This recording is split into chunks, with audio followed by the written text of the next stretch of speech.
Alors, bonjour à toutes et à tous. Avant et bienvenue pour ce séminaire qui s'avère particulièrement passionnant et où on reçoit un hôte de marque. Alors, peut-être pour le présenter, et d'abord de ce qu'il dit de lui-même. Il est philosophe, donc juriste, éthicien, professeur d'éthique à l'université de Sherbrooke, et ses recherches portent sur les dimensions sociologiques et épistémologiques des théories éthiques, de même que sur l'éthique professionnelle, sociale et économique. Il s'intéresse aussi aux modes de formation en éthique, tant au niveau citoyen que professionnel, et également aux modes d'organisation du travail et aux enjeux éthiques qui lui sont reliés, tels que la démocratie en milieu de travail. Donc il y a beaucoup de sujets, de concepts et de mots qui nous parlent évidemment beaucoup ici. Et pourtant, je ne vous ai pas encore parlé de santé publique, mais j'ajoute qu'il a été pendant 10 ans président du comité d'éthique en santé publique du Québec. Et j'ajoute également que Santé publique France a eu une longue, et de l'avis de mes collègues à l'agence, puisque c'était avant que je ne sois directrice générale, une très heureuse expérience de travail de l'agence Santé publique France avec vous, et que vous avez aussi beaucoup inspiré les travaux du comité d'éthique et de déontologie de l'agence. Évidemment, toutes ces réflexions de l'éthique dans les organisations ont été utiles à Santé publique France. Je ne suis plus la directrice générale, mais en tous les cas, j'ai pu voir à quel point, pendant mon mandat, cette réflexion avait été aussi importante. Donc, cette expérience unique fait que c'est un honneur, évidemment, de vous recevoir au sein de la communauté de santé publique bordelaise pour ce séminaire, et aussi pour des entretiens qui s'organisent avec un certain nombre d'entre vous et d'entre nous, et peut-être qui fonderont effectivement une nouvelle ligne de collaboration ou un nouveau volet de la collaboration déjà très riche avec l'université de Sherbrooke. Et donc, je vous remercie beaucoup pour votre présence, pour le séminaire que vous allez donner sur la place de l'éthique en matière de gouvernance. C'est à vous. Merci pour la présentation, merci pour l'accueil, merci d'être ici présent.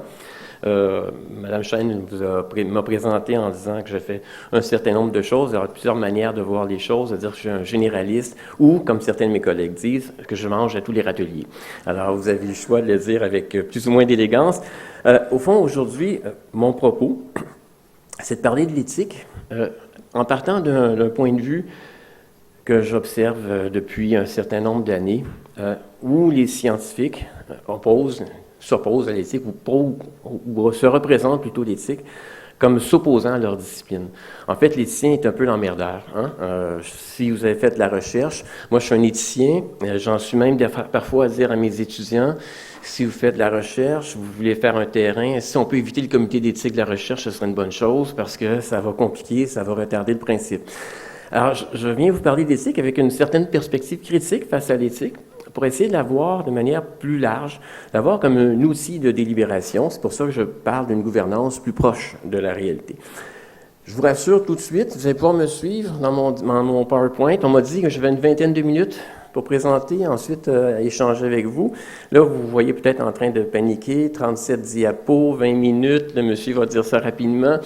Alors, j'ai essentiellement une douzaine de diapos à vous présenter.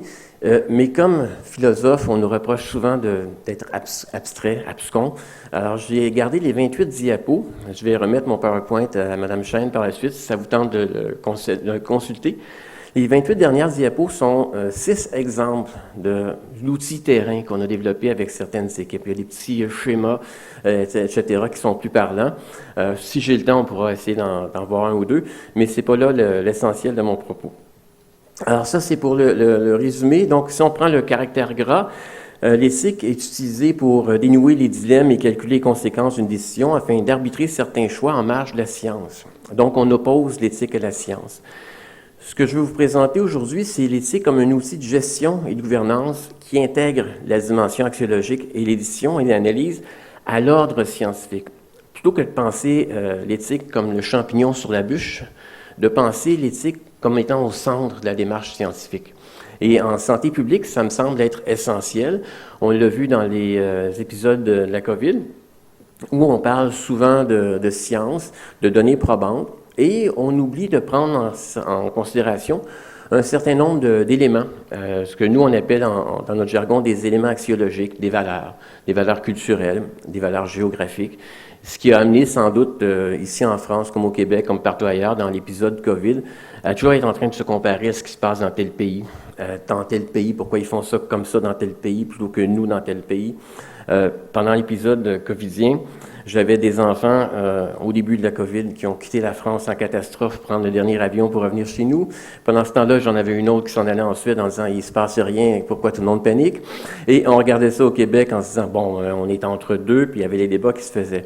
Donc, au fond, il y a des valeurs qui sont au centre des choix en santé publique, et c'est important, me semble-t-il, de les revisiter. Alors, c'est les 7 points que je veux toucher avec vous dans mon propos. Le qui suit, je vais passer rapidement dessus. Quelques remarques préliminaires sur l'éthique. D'abord, vous présentez une conception de l'éthique, comment moi, mes collègues, en recherche de plus en plus, on voit l'éthique, comment on essaie de la représenter. Ensuite, les liens entre éthique et gouvernance, parce qu'on va le voir, peut-être que vous êtes déjà en train de vous demander, oui, mais l'éthique, la gouvernance, c'est le droit, l'éthique, où ça vient, c'est de faire des liens. Ensuite, la spécificité de la science et des données probantes en santé publique. Il y a quelque chose qui est important à prendre en considération. La science comme expertise et les angles morts de la science pour revenir en dernier point, le 7e, la place de l'éthique en science et dans la gestion de la science, mais dans la gestion de la science en santé publique, pourrais-je dire aussi. Alors, c'est les 7 points que je veux discuter avec vous aujourd'hui, présenter, pour passer aux échanges par la suite. Donc, on l'a dit, Mme Chêne l'a dit, avocat de formation, philosophe, éthicien. J'ai été pendant une quinzaine d'années titulaire de la chaire d'éthique à l'Université de Sherbrooke. Et on a fait avec, en fait, la spécificité de la chaire, on parle beaucoup de recherche. Je fais beaucoup de recherche terrain, aux grandes dames des gens au sein de mon université. Pourquoi? Parce qu'on allait développer des partenariats avec les administrations publiques, le milieu de la santé, pour essayer d'avoir une recherche le plus impliquée possible. C'est-à-dire qu'on essayait de construire avec les milieux de pratique des outils de réflexion en éthique. Donc, c'est avec ça que je m'en viens vous parler aujourd'hui, pas essentiellement avec une vision conceptuelle de l'éthique, mais une vision conceptuelle qui se veut construite à partir du terrain. Je vous rassure, pour ceux et celles qui se disent « ouais, mais là, il a fait du terrain, ça s'appuie sur rien de conceptuel », les 3 dernières diapos que vous ne verrez pas aujourd'hui, mais qui sont à votre disposition, sont la bibliographie, donc des auteurs qui peuvent être mobilisés, que je n'aimerais pas au gré de ma présentation. Donc, bien sûr, il y a une volonté d'arrimer le terrain avec la représentation conceptuelle. Donc, je me présente aussi comme intervenant avec les différents milieux de pratique, et chaque milieu de pratique a sa spécialité ou sa spécificité. Et le travail de l'éthicien, c'est d'être le généraliste qui est à l'écoute des intervenants ou des scientifiques. Pour moi, un travail réussi en matière d'éthique, c'est un travail de partenariat. Un travail qui se fait en partenariat avec le scientifique, avec le juriste, avec les milieux policiers, avec les milieux de la manifestation, d'essayer de réfléchir pour qu'on puisse comprendre le terrain. Donc, on a essentiellement un rôle d'accompagnement dans cette logique-là. C'est pour ça que j'ai mis dans le dernier petit picot, mon regard est celui du philosophe intervenant. Donc, quelques remarques préliminaires pour l'éthique. En fait, je ne vous lirai pas tout ce qu'il y a sur le truc, mais c'est un peu les différents points que je veux utiliser, que je vais faire saillir. La première chose qu'il faut déconstruire, c'est la moralisation de l'éthique, ou l'universalisme de l'éthique. Dès qu'on parle d'éthique, on se fait taxer de nouveaux curés des temps modernes, ce que je ne suis pas. Et quand je fais une conférence grand public en matière d'éthique, j'essaie toujours de raconter une connerie que j'ai fait la veille pour dédramatiser et dire « je ne suis pas un curé, je ne vous ferai pas la morale, je suis aussi con que vous, je manque de jugement parfois, mais j'essaie de réfléchir de manière située. Mon rôle, il est là, précisément. » Donc, au fond, c'est de dissocier morale et éthique. La morale, on peut la concevoir comme ayant une dynamique principiste, d'établir des principes, des repères moraux qui nous servent d'indicateurs, de balises. L'éthique, dans ce que je m'en vais vous présenter, c'est la dimension critique, la dimension réflexive des situations. Ça ne veut pas dire qu'on oppose la morale, qu'on s'oppose à la morale, mais ça veut essentiellement dire qu'on part de la réflexion, on la part à partir de l'action. Et l'action, elle est située, elle est individuelle particulière. Dans cette perspective-là, pour réfléchir l'éthique, il faut la situer. Donc, la moralisation des questions implique que l'on reformule les questions non pas pour leur apporter des réponses, une manière de réaliser des actions, mais plutôt pour identifier les valeurs qui sont moralement acceptables. Dans cette perspective-là, l'éthique est comprise sous une forme de morale. Ce qui m'intéresse, c'est plutôt celui-ci, la deuxième conception de l'éthique, qui part du réel, du monde vécu et des situations concrètes prenant en considération les valeurs qui structurent nos actions.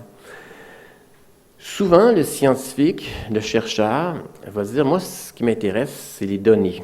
C'est pas les valeurs, puis on jasera des valeurs devant un café par la suite, si ça vous tente, M. Lacroix. Mais pour le moment, moi, je suis quelqu'un de sérieux, je parle d'objectivité. La subjectivité, je laisse ça de côté. On regarde l'éthicien en disant, on laisse ça à l'éthicien, justement. Et pourtant, les valeurs sont au cœur de tous les choix scientifiques. C'est la prétention que je vais défendre avec vous aujourd'hui. Je vous donne l'exemple suivant. Au Québec, il y a eu une grande campagne de moralisation à un moment donné, au début des années 2010, parce qu'il y avait beaucoup de corruption dans le milieu de la construction. Il y a eu une commission d'enquête très large. Donc, j'ai beaucoup travaillé avec les milieux du génie, donc des ingénieurs. Et je discutais avec les ingénieurs me disent, M. Lacroix, moi, quand je construis un immeuble avec des données probantes, la résistance des matériaux. Ce qui m'intéresse, c'est ça. Alors, au fond, qu'est-ce que vous avez à me dire de plus? Je leur disais, j'ai à discuter avec vous de la résistance des matériaux. La réponse venait, qu'est-ce que vous connaissez là-dedans? Je ne sais pas grand-chose. Sinon, avec quelles normes vous allez mesurer la résistance des matériaux? Ces normes-là sont posées en fonction de valeurs avec lesquelles on est capable de fonctionner dans nos sociétés, ce qui explique que certains immeubles étaient acceptables il y a de cela 30, 40 ans, eu égard aux normes en vigueur, mais qui sont maintenant jugées inacceptables eu égard aux normes en vigueur. Oui, mais les normes en vigueur, me disait-il, c'est essentiellement, encore là, la science qui a fait avancer ça. Non, c'est la science, mais c'est aussi la capacité de la population ou du milieu scientifique à gérer le risque. Jusqu'où on va? Qu'est-ce qu'on accepte? Qu'est-ce qu'on n'accepte pas? Bien sûr, c'est scientifique, mais c'est aussi, entre guillemets, culturel, situé temporellement, etc. Je pense que c'est un peu la même chose en matière de santé publique. Quand vous faites quand le spécialiste ou la spécialiste en santé publique émet des avis ou oriente le débat, il y a une sensibilité aussi, ou bien sûr données probantes, mais aux différentes valeurs du milieu avec lequel on doit travailler. Ce qui m'amène à revenir à ce que je disais au début, ce qui explique les divergences de décisions qui ont été prises dans différents pays au moment de la COVID. Il y avait des manières de faire, des us et coutumes dans chaque pays, dans chaque société. Donc, il faut penser l'éthique dans cette perspective-là. Donc, l'éthique ne s'oppose pas ou plus à la science et au monde des objets pour plutôt devenir une part entière de ce monde-là. Travailler en éthique, c'est réfléchir à partir du milieu. Dès lors, l'éthique doit être envisagée comme une propédeutique à la science et une aide à la réflexion critique. Dans cette perspective-là, Dans cette perspective-là, l'éthique devient une enquête, une expérience qui parle de situations et de manière de gouverner des situations, de manière de gouverner aussi des équipes de travail. D'abord, la notion d'enquête.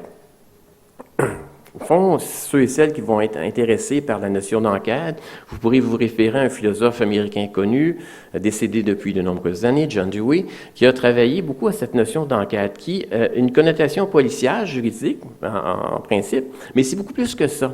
C'est une quête de vérité. Mais je remplacerai le terme de vérité par d'acceptabilité, que notre enquêteur, notre policier type cherche à mettre au jour. Cette enquête-là peut toutefois avoir une connotation scientifique puisque c'est, je pense, ce que le scientifique fait aussi. Il enquête sur des situations avec en essayant de contrôler au maximum son milieu pour avoir une expérimentation qu'il va mener à terme. Donc, je vais utiliser la notion d'enquête en l'associant à celle de quête d'action dirigée sur le monde afin de bien analyser et le comprendre. Je me fais souvent demander, est-ce que cela est éthique ou pas éthique? Mais j'en sais rien. On va le réfléchir ensemble. Est-ce que vous pouvez nous donner un avis qu'on va maintenant pouvoir appliquer mur à mur dans toutes nos décisions? Surtout pas, parce que vous allez commencer à cesser de réfléchir pour appliquer une norme. Là où je veux vous amener, c'est réfléchir la situation en prenant en considération la norme. Donc, cette enquête est aussi une manière de mener une expérience que je distingue ici de la notion d'expérience personnelle, donc d'expérience au sens existentiel, une expérience. Chaque fois, je recommence à réfléchir avec les équipes scientifiques, avec les équipes de terrain, pour réfléchir avec eux. Donc, l'enquête est une manière de réaliser une action dirigée, une expérience au sens d'expérimentation afin d'élucider un problème. Le problème de l'éthicien, ou en matière d'éthique, c'est qu'on veut souvent le réfléchir de manière universelle. Alors qu'au fond, toute expérience n'est pas universelle. Elle est située en milieu contrôlé avec des variables où vous allez chercher à contrôler votre dynamique. C'est exactement ce qu'on veut faire en éthique aussi. Pas contrôler les personnes, mais contrôler la situation pour la mieux comprendre, la comprendre le mieux possible pour arriver à réfléchir. Donc, cette enquête, qui est alors entendue au sens d'une expérience, nous renvoie à une situation spécifique. Réfléchir en éthique, c'est réfléchir en situation. Il faut le comprendre comme ça. Interroger portant sur les fins et les moyens devant être utilisés pour mener à terme une action dirigée, une enquête. C'est exactement ce que le scientifique voudrait faire en temps normal aussi, me semble-t-il. C'est une manière de nous gouverner, une manière de gouverner et d'arbitrer nos décisions. Alors, si on part avec l'éthique comprise dans cette perspective-là, qu'est-ce qu'elle a en commun avec la science? Donc, au fond, la science des données probantes passe bien sûr par une enquête aussi, par une expérience contrôlée, à l'occasion de laquelle on cumule des informations, on teste des hypothèses, on observe le résultat. La science en santé publique, c'est une enquête populationnelle versus la dimension clinique de l'enquête. Mais peu importe, il y a une dimension clinique dans la dimension populationnelle aussi, au sens où on va prendre en considération les variables culturelles, géographiques, sociologiques et politiques, en principe, en santé publique. Donc, la science en santé publique n'est pas seulement une expertise au sens de l'expertise scientifique, elle est expertise au sens de expérientiation, ce qui dépasse l'expérience contrôlée tout en la recouvrant comme possible. Lors de mon passage au comité d'éthique de la santé publique du Québec, qui a été moins que 15 ans, quelques années de moins quand même, mais on avait souvent à réfléchir des enquêtes en santé publique que les scientifiques allaient produire sur le terrain. Et je me rappelle une enquête que des scientifiques voulaient faire dans une petite ville située, peu importe l'endroit, ou pour essayer de mesurer la qualité de l'air, d'essayer de mesurer la durée, la longévité des personnes, d'établir un certain nombre de liens de causalité entre le milieu ambiant pour ensuite la santé des personnes, pour ensuite proposer des solutions. Ce que les chercheurs nous mettaient sur la table, c'était une enquête très invasive, très intrusive, 2 heures d'entrevue avec la population dans un quartier, chaque personne et tout le reste. Et on a soulevé la question, est-ce que cette enquête-là est trop intrusive ou non? Évidemment, les chercheurs ne la trouvaient pas très intrusive parce qu'il allait y avoir de la donnée probante, puis ça allait être génial ce qu'on allait pouvoir faire avec ça. On allait pouvoir, nous disait-il, réorganiser le milieu de vie, avoir une meilleure santé populationnelle, repenser l'architecture des immeubles. Il y a beaucoup à repenser à cet égard-là au Québec. Repenser l'architecture des immeubles, essayer de revoir le milieu ambiant. Mais on avait quand même notre petit drapeau jaune. Est-ce trop intrusif? On leur a dit que c'était un peu intrusif. On les a invités à revoir leur devis pour essayer de voir où est-ce qu'on pouvait mettre les limites dans l'enquête, jusqu'où on pouvait aller. Donc, ce n'était pas de rejeter l'enquête essentiellement, c'est essayer de les accompagner pour se dire, est-ce que ça, c'est essentiel comme question? Est-ce qu'on va jusque-là? Est-ce qu'on retire ça? C'est un peu emmerdant, vous me direz. C'est souvent ce que les comités d'éthique de la recherche font. Mais jusqu'à certains égards, il y avait un accompagnement de la personne. Au fond, ce qu'on a voulu développer avec les chercheurs, c'était de développer des réflexes, de réfléchir non pas seulement au sens d'une avancée scientifique, mais au sens d'une acceptabilité de ce que la recherche allait pouvoir produire dans cette perspective-là. Et l'idée, c'était pas de suivre une règle universelle, d'aller chercher le consentement, parce qu'on savait très bien qu'en matière de consentement, ça allait être difficile. On n'était pas dans une logique d'empêcher ou de heurter, c'est de dire comment on peut construire la démarche avec vous de manière à aller chercher un résultat probant. Au fond, c'était d'amener l'éthique sur le terrain avec les chercheurs pour pouvoir établir une relation de confiance avec les chercheurs et ensuite leur permettre d'établir cette relation de confiance-là avec la population. Donc, chaque science a bien sûr ses méthodes, ses outils, sondage, tout le reste. Chaque science a aussi ses revues, ses manières de soumettre le résultat de son enquête à la validation par les pairs. Parce que aussi en matière, je ne suis pas un anti-scientifique, je vous rassure, je trouve la science importante, mais si vous êtes des chercheurs, vous avez assez rapidement cartographié l'ensemble des revues où vous pouviez publier. Et vous vous dites, dans celle-là, on n'y va pas parce que c'est sûr, ils ne sont pas à l'aise avec tel résultat, ils ne publieront pas, vaut mieux aller dans telle revue, vaut mieux sortir comme ça.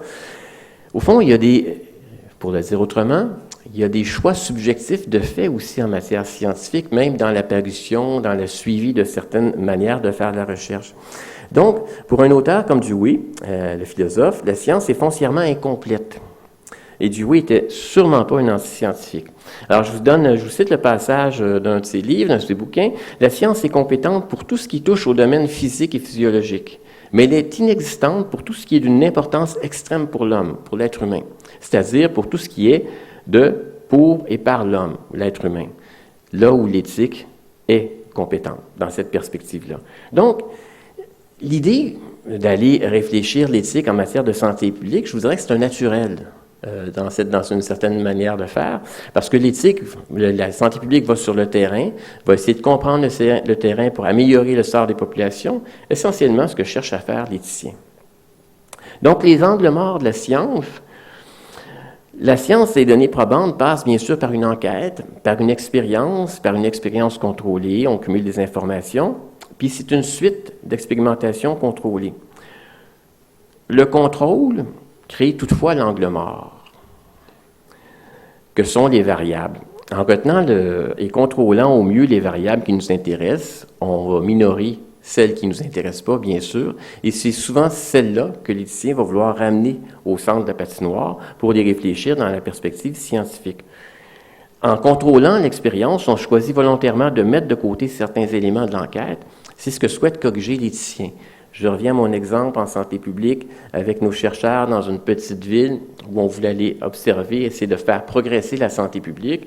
Bien sûr, c'était bien intentionné, mais qu'est-ce qu'on voulait faire et jusqu'où on allait? Quelles étaient les variables qu'ils avaient peut-être omis de prendre en considération, qu'on devait prendre en considération? Donc, la place de l'éthique en science et dans la gestion de la science aussi est importante. Et si je reviens avec ma définition de l'éthique, on va considérer que considérant la représentation de la science, les diverses implications des recommandations scientifiques fondées sur des données probantes, penser l'éthique comme un outil de réflexion mis au service de la science plutôt que d'être pensé comme un obstacle et une contrainte. Et dans cette perspective-là, c'est important d'intégrer l'éthique au processus de réflexion scientifique. Et plutôt que de le voir apparaître à la fin, et pas popper de nulle part. L'idéal, c'est de former le chercheur à intégrer ou à prendre en considération un certain nombre d'éléments qui viennent de l'éthique. Et c'est là que le rôle de l'éthicien devrait intervenir. Autrement dit, plutôt que d'être le sanctionneur, d'être l'accompagnateur dans la démarche. L'éthique doit être développée, élaborée comme un outil de gouvernance, un outil d'arbitrage des décisions, afin de prendre en considération les moyens et les fins des actions envisagées. Dès lors, l'éthique doit réintégrer le domaine de la science, non pas pour être conçue sur le mode scientifique, c'est pas une science, l'éthique, mais bien pour être envisagée pour ce qu'elle est, un précieux outil d'analyse et d'aide à la décision qui réintègre la dimension axiologique dans la gestion des données probantes. Ce qui m'amène, en conclusion, de dire que l'éthique a d'abord une fonction pas morale, mais axiologique, qui consiste à aborder les situations en fonction des valeurs, pas des valeurs universelles, des valeurs situées et pertinentes à l'action considérée. Je m'entretenais, on a évoqué des entretiens que je peux avoir pendant mon séjour ici à Bordeaux avec des chercheurs, où on met sur la table beaucoup d'exemples de l'Afrique ou de d'autres continents et d'évoquer le fait que ce qui devrait être pris en considération dans des pays occidentaux, évidemment, ça ne fonctionne pas quand on arrive dans des pays tels que l'Afrique. Je travaille moi-même avec des étudiants en Afrique, puis ils sont venus me rencontrer pour faire leur doc, ils sont dans une perspective très universaliste. Je dis non, on va essayer de situer parce que ce qui est acceptable ici, on ne pourra pas le développer chez vous quand vous allez revenir au pays.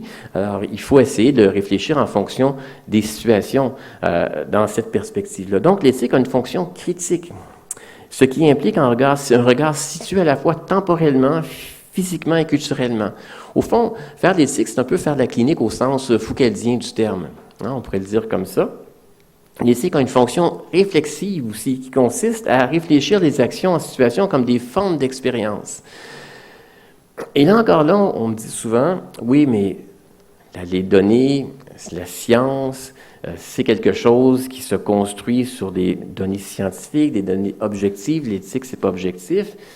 Et là, j'ai souvent pour réflexe de ramener sur la table l'exemple de la mort. De poser la question à la personne, mais comment on définit la mort? Comment on définissait la mort en telle année? Comment on l'a définie en telle année? Comment on l'a définie aujourd'hui?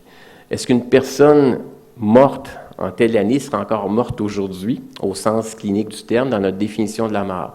Au fond, la définition de la mort, on se l'est donnée de manière culturelle, de manière subjective, de manière technique, parce que nos outils scientifiques ont évolué. Ça nous a permis d'identifier de nouvelles variables, aussi d'identifier la zone avec laquelle on va travailler, parce qu'une mort clinique n'est pas une mort cérébrale, on a différentes manières de nommer la mort. Pourquoi on a différentes manières de nommer la mort? Pour réagir à différentes situations. Alors, c'est essentiellement cette idée de situation, de réfléchir les situations à lesquelles je veux revenir. L'éthique, c'est donc une enquête, tout comme la science. Une enquête à l'occasion de laquelle on cherche à mieux comprendre et contrôler la situation qui était par nature incertaine. Récemment, il y avait un de mes étudiants qui m'interpellait, qui réagissait à un fait d'actualité, pas en santé publique cette fois-ci, au fait de voir des personnes aller vandaliser des tableaux dans certains musées. Puis là, on me dit, M. Lacroix, est-ce que vous êtes d'accord avec ça, vandaliser des objets? Je disais, attendez, là, peut-être des fois que oui, mais cette toile-là, je l'aime. Non, on n'y touche pas. Plus sérieusement, peut-être qu'il y a des fois où ça prend un certain sens de déboulonner une statue, mais est-ce qu'on déboulonne toutes les statues avec lesquelles on n'est pas en accord? Peut-être pas. Alors, il faut réfléchir. Donc, pour le dire autrement, on peut avoir une situation de principe, une position de principe. En éthique, ça ne tient pas la route longtemps, cette position de principe. On veut aller davantage voir en situation, est-ce que le principe tient? Est-ce qu'il doit être contextualisé? En science et dans la sphère du management, que je n'ai pas touché aujourd'hui, mais à laquelle on pourrait discuter en d'autres temps, l'éthique devient un outil de prise de décision et d'analyse ayant pour but d'améliorer. Donc, je mets en parenthèse cette notion de méliorisme, très américaine, certains diraient en philosophie. On cherche, au fond, pas la vérité, on cherche l'acceptabilité d'améliorer la situation pour essayer de mieux la comprendre dans cette perspective-là. Donc, l'éthique est une manière d'expériencier les situations. Je prends le terme « expériencier », qui est une traduction d'un terme de Dewey aussi, pour le distinguer d'une expérimentation, expériencier au sens, entre guillemets, existentialiste, situé d'une posture avec laquelle on va travailler, on va faire des démarches. Alors voilà, c'est un peu ce que je voulais vous amener à voir aujourd'hui. Vous aurez à votre disposition dans les 25 autres diapos des petits exemples, mais si je vous en prends un, pour vous montrer qu'on est capable de faire des schémas aussi en philo, une fois de temps en temps. Alors, si on arrive à un processus décisionnel, par exemple, hein, on dit souvent décider, c'est quoi? Bien, on a commencé à essayer de se donner des outils pour développer un outil délibératif. En matière clinique, en matière policière aussi. On avait travaillé avec des milieux policiers, on est allé là aussi, et on s'est rendu compte qu'après des actions, ils avaient pour habitude de faire des débriefings psychologiques. Qu'est-ce qui s'est passé? Pourquoi on a fait ça? Puis là, on s'est dit, bien, si vous faites des débriefings psychologiques, est-ce que ce ne serait pas pertinent de faire des débriefings éthiques? Donc, un outil de rétroaction qu'on a ensuite transposé dans différents milieux professionnels pour essayer de réfléchir a posteriori aussi pour améliorer les processus de toutes sortes des démarches en matière d'éthique. Mais je vous mets ça sur la table comme ça. pour essentiellement avoir des outils. Je pense que c'est possible de développer des outils en matière d'éthique qui sont, j'allais dire, coextensifs avec les milieux de pratique, donc qu'on peut élaborer en accord ou en collaboration avec les différents milieux de pratique, plutôt que chercher des outils tout faits aussi dans cette perspective-là. Alors voilà, merci.